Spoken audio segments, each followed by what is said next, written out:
you outside. How do you feel about that? I'm good. You say you stay in, you don't like the outside. I told you I have done the outside before. I have done it so many. Like, I have enjoyed the outside. And now I'm more of a homebody. I'd like to stay indoors, get some food, watch TV, get some work done.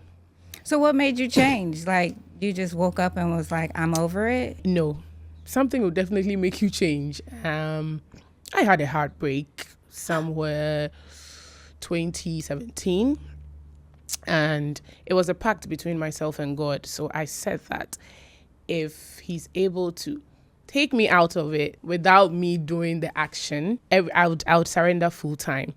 I would give my all. I used to think I was giving my all, but I knew I was also living the life outside. Oh. So I gave my all now.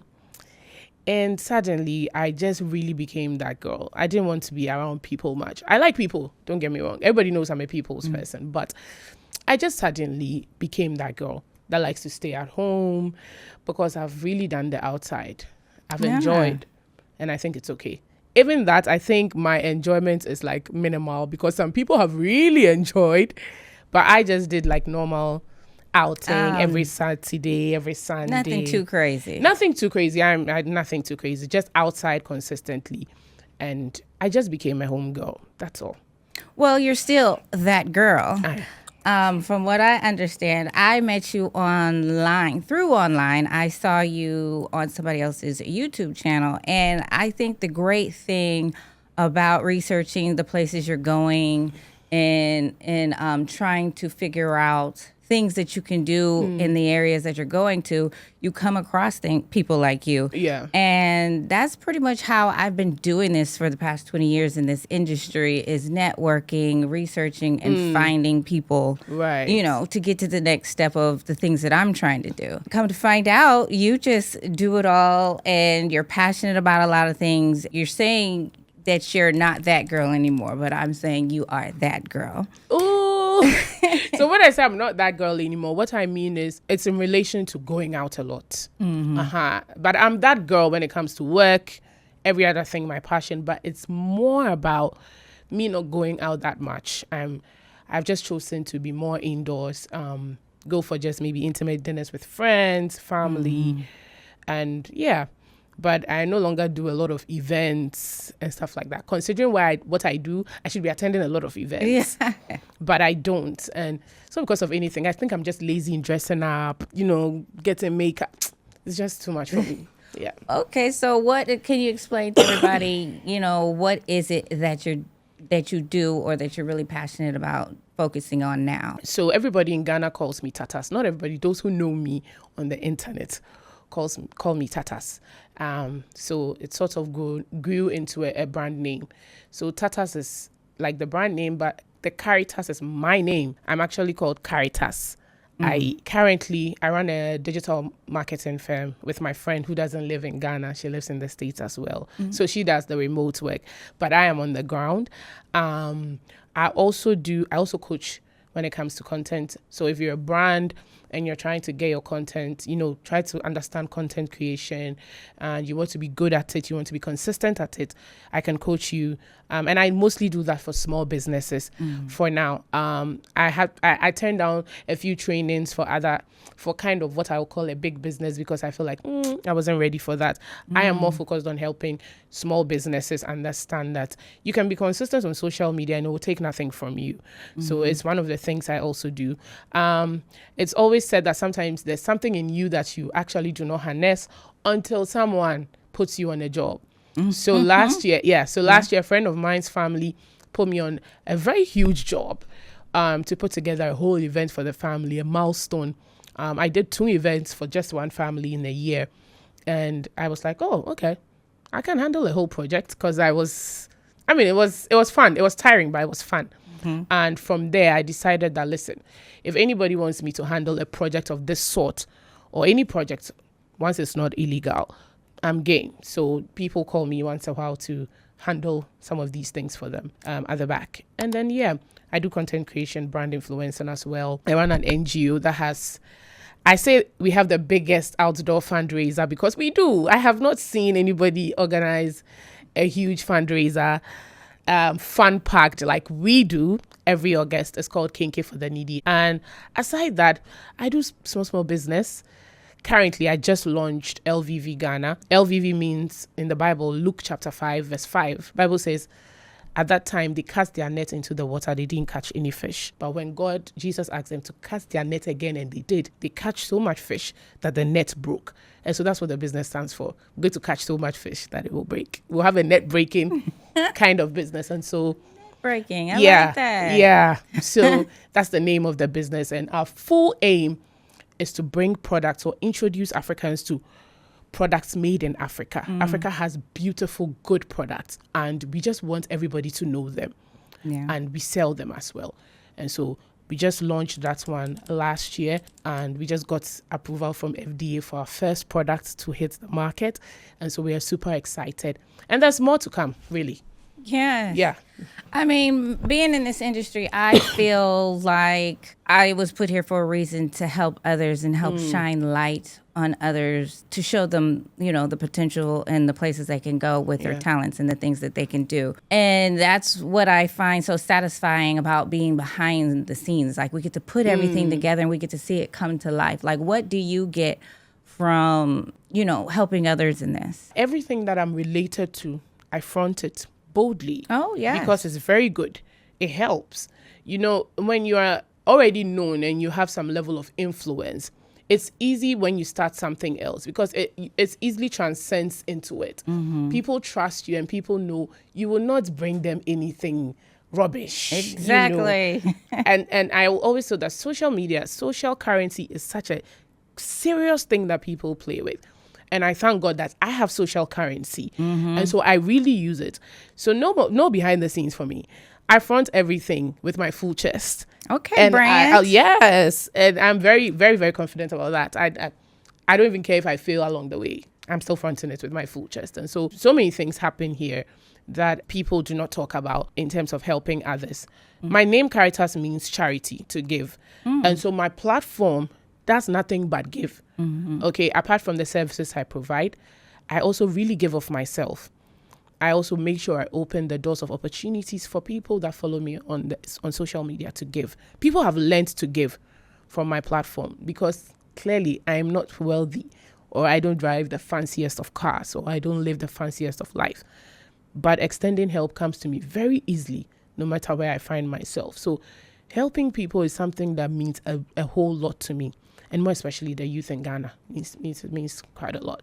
Yeah, you know, giving can be exhausting. Yes. You need to control it. You need to balance it a lot. I should have mentioned that most of the time when you're doing such things, you have to be very prayerful to be led.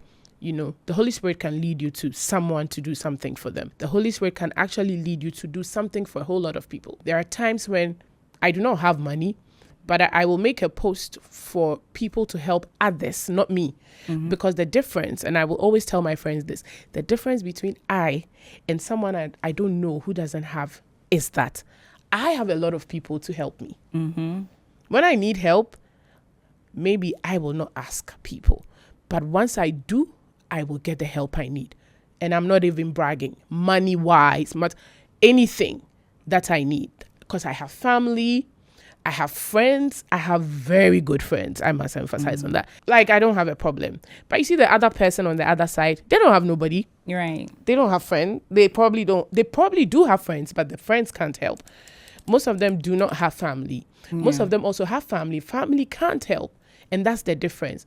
And so I consider myself a channel of hope, availingly. I have availed myself for that. And I'll come online and I'll give people the opportunity to give. Help somebody randomly. Just help anybody you don't know. It always works out. I love it so much. So yeah, giving can drain you. You have to be led by the Spirit to do any form of giving. I won't lie. Do you ever take the time to, I don't know, go on a vacation? I learned how to vacate, or to what I'll call enjoy vacation, in 2022 when I got an all expenses paid trip to Dubai by a brand. With my friend, and I was supposed to come with two people, so I went with my friend and my then what I would call situationship. So I went to Dubai and enjoyed. And I realized it really is actually a good thing. When people used to go for vacation, I look at them like, you have so much money to be traveling. I thought traveling was a lot of money. It is. Yeah. But you can actually prepare. Yeah. I learned how to prepare to travel after that. Because after Dubai, I traveled to Rwanda that same year. Again, I had just walked out of what I would call a situationship, and I just needed some time away. So I left. It was almost my birthday as well. So it was a good time. So I left to Rwanda, explored Rwanda, and I was happy. I was like, what? Wait, it's not that bad. Packing, yeah, preparing to travel can be a lot. You have to pack, change money, you have to be surviving before the trip. So you have to be eating, stuff like that. But I enjoyed the prep, and I left Ghana in 2022.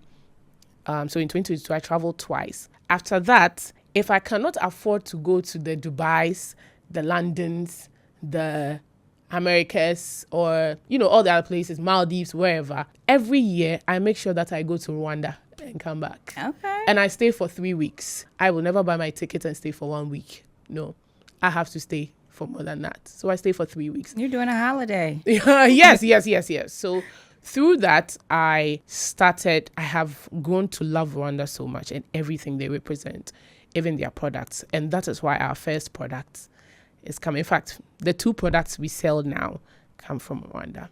Okay, that's nice. Yeah. So you've mentioned a few times that you had a situationship. Yeah. That has, every situation, helps you for the next and prepares you.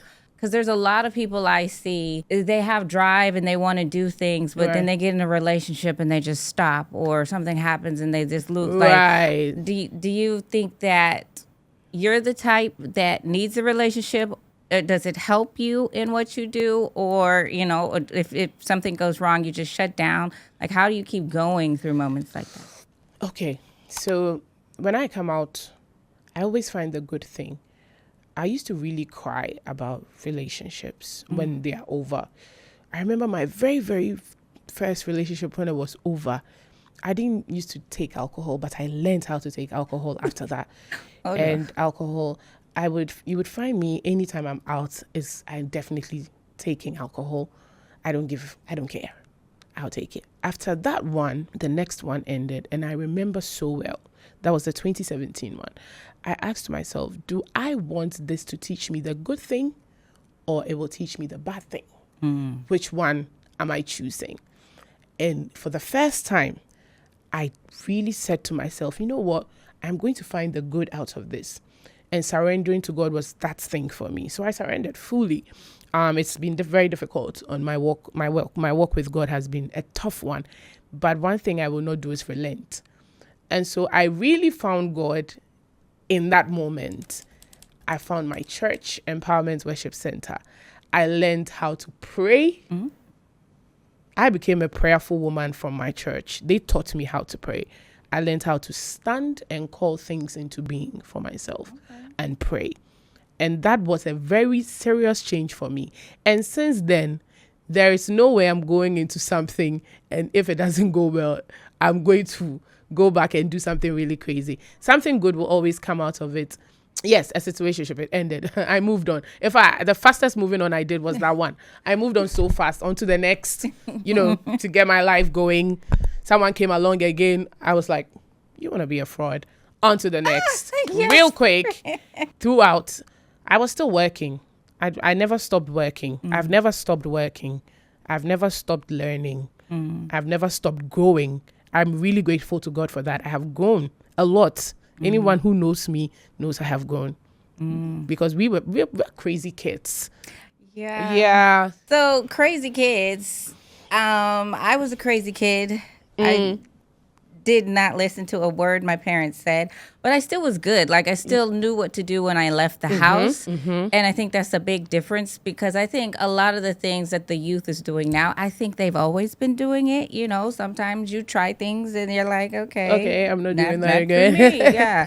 My dad's like, if you want to drink at home. And I was like, we're not going to drink with you. I have a friend like that. A friend's mom actually gave them wine when they got to their prime.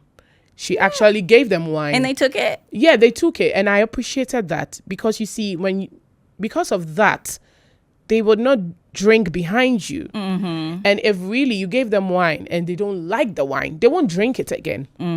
But if you can restrict your kids from drinking. I appreciate that. But sometimes it's good to offer them and see where their mind is at some point, because you would know. If your child is pretending to not know what you're holding, you would know. Yeah, because I mean, the sneaking around and I think that makes the addictions that people have at a young age even worse.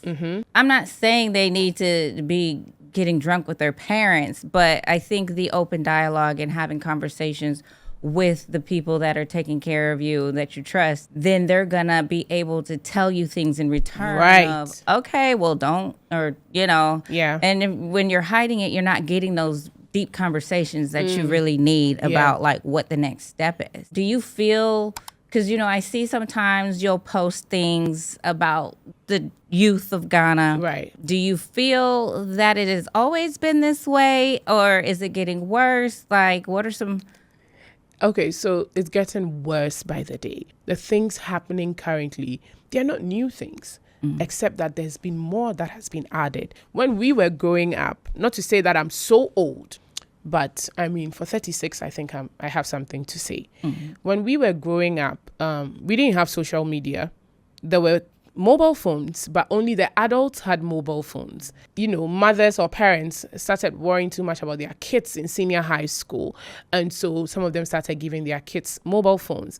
I only had access to a mobile phone when my mom was leaving Ghana to America, and she needed to keep in touch. And I understood. I'm an only child. And so it's understood. Prior to that, she has to call one of my teachers before I get to speak to her. Okay, or I use the payphone service, the payphone. We had some in schools. So you use the card, the payphone card, and then you can call your mom or someone else. But I rarely even did that. And we hid to keep our mobile phones. You would hide. You cannot brandish it around. You can't let your teachers know that you have mobile phones. But right now, the kids are not afraid. Well, there were no rules back then because they didn't know what to do with the mobile phones. But now it's like... Oh, I think we knew. We would have known if we were really allowed to explore. Oh, yeah. And the mobile phones at that time were not smartphones. Oh, no. Yeah, they were the normal mobile phones. Yeah. I had a Siemens at that time. And you cannot do much with it. There was no Facebook. There was none of those. Yeah. And so there wasn't even much to do except to text message. Yeah. That was how we communicated most of the time. And so currently, we are using the smartphones with the kids, the junior highs, the senior highs. And, it's crazy what they are doing. Yesterday, I saw something on the internet. And then this morning, I tweeted and I asked why we are not so afraid as a generation to actually post something as sacred as our sex videos. Why? Where's the fear? Is that what you saw? Yeah, that's what I saw. It's not new. It was kids? Yeah, university kids do it. Junior highs, senior high school kids do it. Is anybody or they post flaunting? Inappropriate things. But my full question is, when did we get here? Why aren't we afraid? We were so afraid to even do something. You would hide to talk to a guy. Yeah. Do you understand what I'm saying? Yeah. You would hide to... I would hide to talk to a guy. I would completely hide. I was always hiding. I will not lie. Now I'm grown. Nobody can beat me. But I would hide to talk to a guy. People would lie and say they were virgins till they were married. Yes. It's like...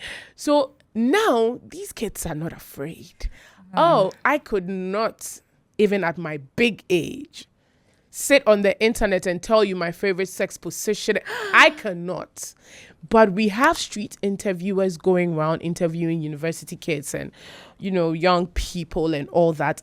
And they ask them these questions on camera. Imagine as a mother, let me just set an example. As a mother, you go to the market. That's where you sell. You probably do not have a good shed. You are selling right by the streets. You are going through the most so that your child will have a good education. Your child will become something. Your child can take care of you. So do you think that some of these kids are doing it because they think it's cool, or are Because they think it's cool. a lot of these kids, their parents don't care? No, their parents care. There is no parent that doesn't care. Well, No, listen. Even the parents that act like they don't care, they actually care somewhere in them. I'm telling you. we hope. Because the States, I've seen. Oh, you've there's- seen people. There's parents that don't care. There's parents that are jealous of their kids. That's the kind of wild world we live in currently. But you see, like I was saying earlier, let's say a parent is going through all that, taking care of you. They pick up their phone and they see you answering a question like, I do not like slow strokes. I like quick strokes. Gosh, no. Imagine. I don't even want to be a grown up talking about it. Yes.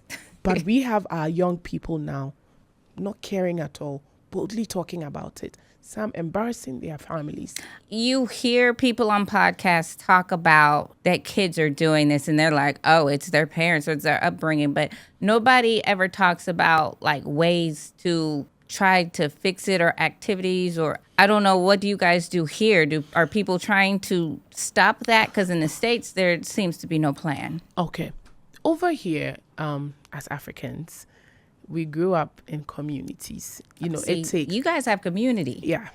It takes a whole community to raise each child. From where I sit. Growing up, I lived in a compound house. And if Auntie Adjoa is here and Auntie Akosia is here, Auntie Adjoa's daughter is Auntie Akosia's, focus. Her children are her focus, but she cares about the next person's child as well. So when the next person's child is doing something that is not good, she has the right to yell at you to stop it. We have gotten into a generation or a world now where I'm not saying you have the right to yell at somebody's child or anything, but we have lost community. Oh, yeah. We have lost it. Each one for himself, God for us all is literally how we are living. There are some people who are also trying to still be in that community phase. Yeah. A lot of crazy things happening, but I am of the school of thought, or I am one of those people that still have hope that we can fix something. So here, I see a lot of people have events, try to gather young people, encourage them, talk to them, and I applaud them for that. Recently, I dared myself to have my first event with young people.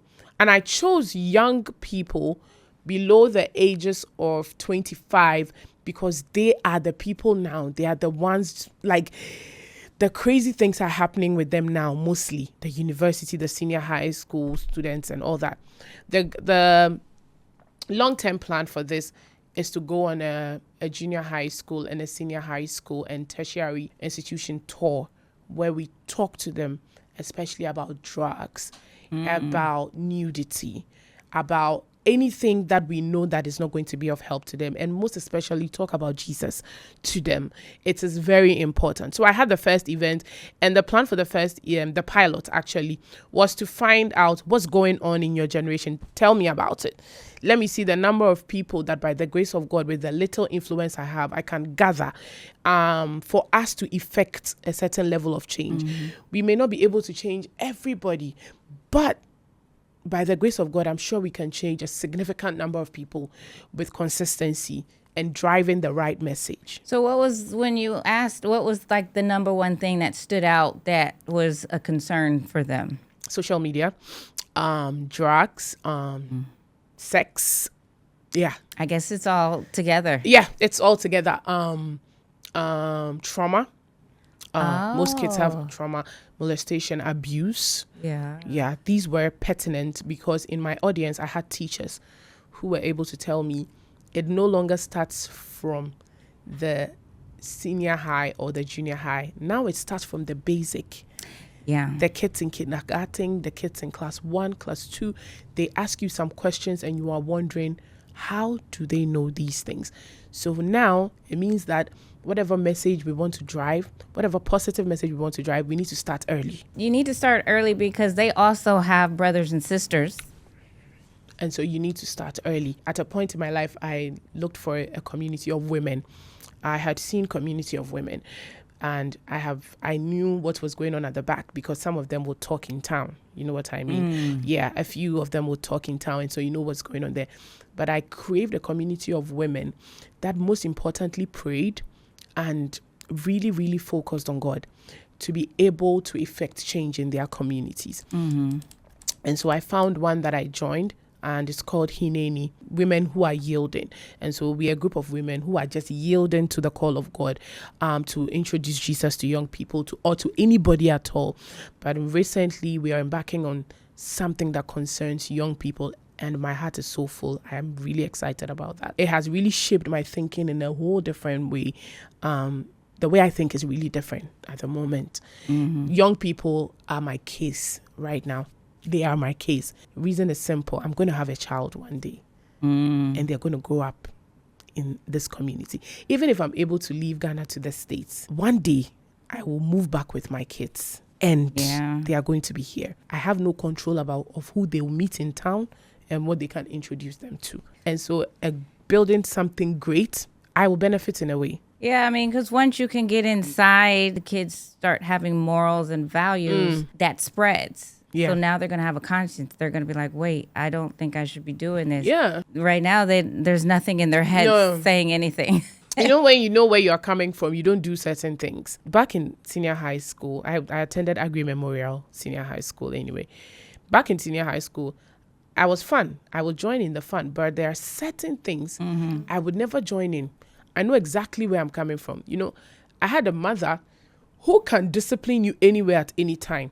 And up till today, I appreciate my mom for being strict. Oh, yeah. Both my parents. Yeah. I really do appreciate it because she did both soft parenting, gentle parenting, what we call it now, and then the uptight one. Is there one thing that you would like to, I guess, say to the people watching? Because a lot of my viewers are from the States. For the States, I have never been there. So we have just watched TV. I have read books. I read a book that completely changed my whole perception about Hollywood. I Will Never Recover. Oh, God. Evelyn Hugo and Her 7 Husbands. I read that book and no, I do not see Hollywood the same way. Never. It was such an eye-opening book. And we've read books, we've watched movies, we know how you guys live. There's a part of how you live that I think that everybody else can adopt, you know, and that is how you guys are trained to start working at a very early age. People start summer jobs at a very early age, 12, 13. They take on jobs. You understand? 16, you are eligible to drive. You know, you can have a job. You can go to school. The freedom to. And then now, it brings out the full potential of a lot of people.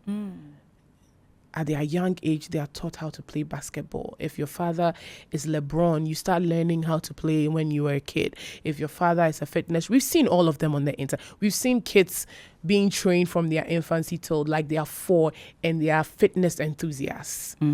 That's one part of the life in the States that anybody in the world can adopt. Training up the child to get into their full potential very early. Other countries, I know the Asian countries also do that. And so that's one thing that if anybody wants to adopt, I'll say, hey, grab onto that, you know, release the full potential of your child at an early age. I do not think people in the States can survive a lot of African style of growing up. It's very, very, I think it's very different and vast. But one thing is for sure, humanity is important. No matter what, when we are cut, the blood is never green for white people, never yellow for black people, still red. And so as much as possible, togetherness, the skin color doesn't matter. To build a community, you don't need the skin color. You can actually build a community without looking at the skin color and embracing everybody. Let your neighbor be of concern to you. My friends are depressed. Some of my friends are depressed in the States because they go to work, come home, go to work, come home. They can't visit anybody. If you want to visit somebody, you need to plan and visit the person in the next state. Unlike me, I'm here. My junior aunt and her family live just 5 minutes from me. My cousin and her husband live 5 minutes from me. If I need to go anywhere, I can just drive to them straight. And that is something that a lot of people, when they relocate out of this country, they miss. The people. Yeah. The people feel it. The love. It will always be there. Ghanaians are love. I'm going to tell you for free. Yeah. Yeah. We are nice people. That's one thing that people come here, enjoy with us in December, and go back. And I see tweets like, Ghana girls, when you see them in the club, they be looking at you like, I don't think we are looking at you like we hate you. Yeah. No. The lifestyles are very different, and the attitude is, so I think that is out of, hey, wow, they can do that. We can't. You know what I mean? Because we are caring about what people will say. So yeah, I think that the whole world, we can build a beautiful community of love without worrying about the skin color. It's a message that should be passed across much.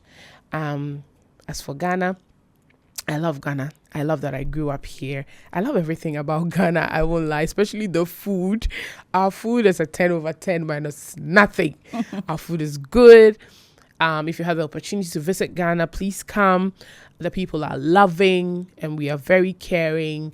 We are not timid like people think we are. We are actually passion-driven people. I just think that we are very slow to anger. We don't get angry easily. We are slow to anger, but when we get there and we are upset, we are upset. So you're not like, I'm not stereotyping, but Nigerians seem to be, they anger quicker. Yes, our cousins. Big shout outs to Nigerians. I love you, I must be honest. I consume Nigerian content like crazy. Oh, yeah. I watch a lot of movies from Nigeria, YouTube, DSTV, everything. But they get angry so easy. Oh my God. So quickly and easily. But between Ghana and Nigeria, they love each other. We love each other. It's just banter. That's how I see it. Well, they say that the rice is better. Okay, so I'm sitting here and I cannot lie about that. Definitely, our jollof is better. I'm never going to say Nigerian jollof is better. I mean, I've seen Nigeria jollof and they call it party jollof. Looks good. I don't know about it, but no, Ghana jollof, please. My friend, Edakun, Niger people, Ghana jollof. Thank you. It's Ghana jollof or nothing. Have you had jollof? I have. I've had it in the States, though. No, but we're going to have it before you leave. I haven't had it. Wow. No, you will before you leave. I'll take you to eat the best jollof. Okay. I like suya. Oh, suya? Nigeria. I give it to them for that. This. No, that's not here. Okay. Yeah, suya is Nigeria. I think that my friend would always say the best suya she has ever tasted was in Nigeria. And me, I'm a fair person, so I'll give it to them. Yeah. I think I've not had it in Nigeria yet. I plan to go to Nigeria this year. And I know I'm going to. Their suya will be crazy. So then I need to find something here that I can say I like. Yeah. Okay. Yeah. Because I know I like, over there I like suya. So. Okay. Oh, yeah. You try the jollof. Not to worry. I got you. Okay. Well, thank you for joining me today on the Superior Room. You can find me on all social media. Tatas Caritas on all platforms. And on Facebook, I'm not so active on Facebook. I will not lie. I love my Instagram, my TikTok, my Twitter. Facebook is just once in a while for my official page. But Tatas Caritas, in fact, when you Google me, you'll find me. Everything is right there. And yeah, I cannot wait to see you there. Come there when you're stressed out because it's more laughter for me on my page than any other thing. Yeah. Jamie said, you need to come. I need to interview you. Yes. I'm like, Jamie, I know my Ghana people, but it's okay. I thought you weren't going to come. Oh, no. I know my Ghana people will be excited that I came. So, yay. Yeah. Well, thank you so much. And I guess the next time I come to Ghana, we will have to sit down again. I come to the States, we'll have to sit down. Yes, come to Atlanta. Definitely. Stop there before you go to the next. Definitely. Okay, well, thank you. Thank you for having me.